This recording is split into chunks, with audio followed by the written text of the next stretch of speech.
And this is going to be about the time where I had to call the cops on suspicious people. I'll think of a better title and thumbnail name, but that's what I can think of right now because I don't really use scripts for my YouTube videos quite yet.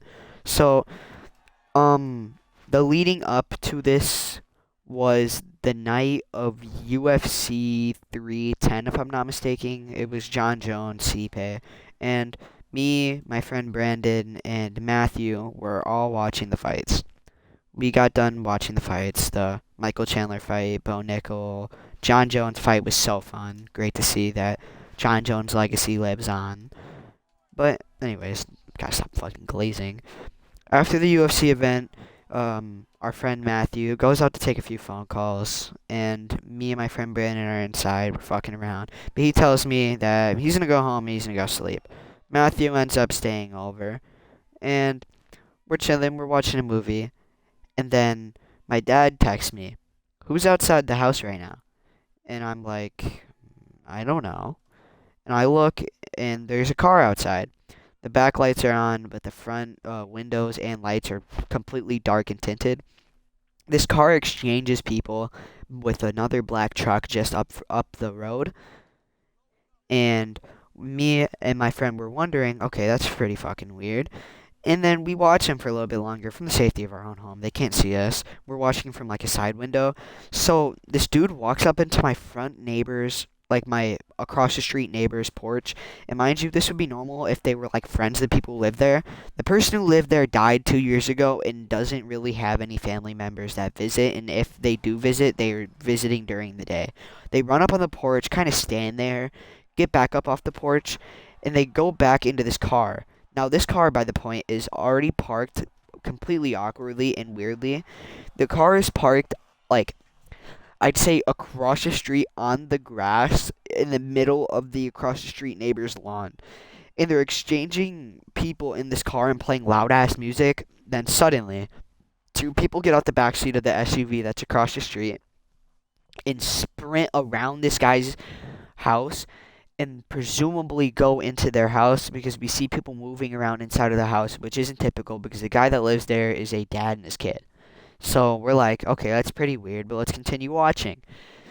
One dude runs into the black truck, never gets out, turns all the lights off, and then presumably he's just like laying in there. That's my assumption, that this guy is just in the truck.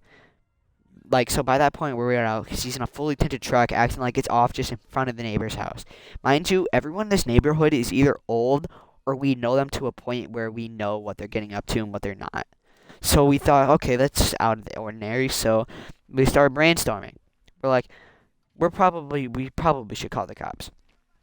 This is kind of an attention-seeking move. We really could have just went back and continued watching our movie, and he could have continued playing his PlayStation.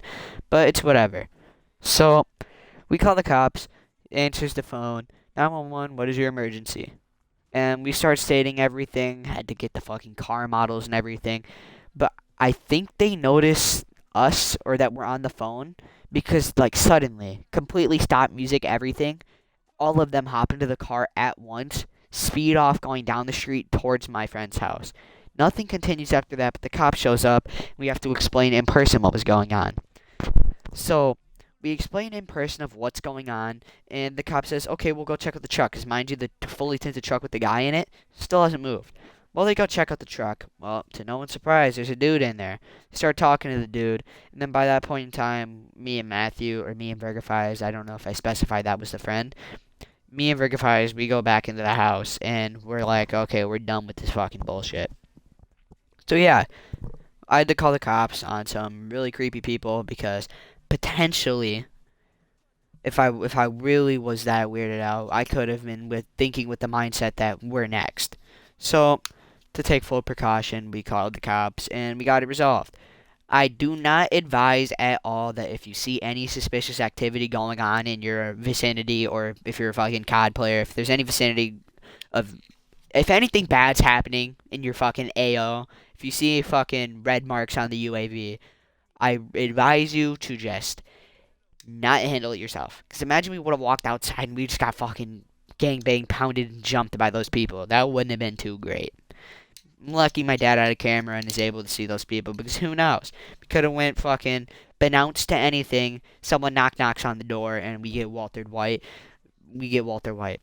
Someone walks to the door and gets shot, and you think that of me? No, I am the one who knocks. We could have had that type of moment going on.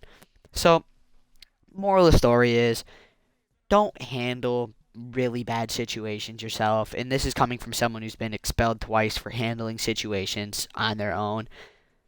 Yeah, that's about it. See ya.